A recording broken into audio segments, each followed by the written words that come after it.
Vana is impossible to describe because it is so all-encompassing.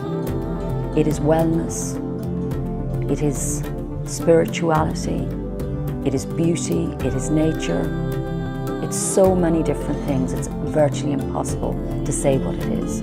What Vana is to me, it's peace, it's quiet, it's stillness.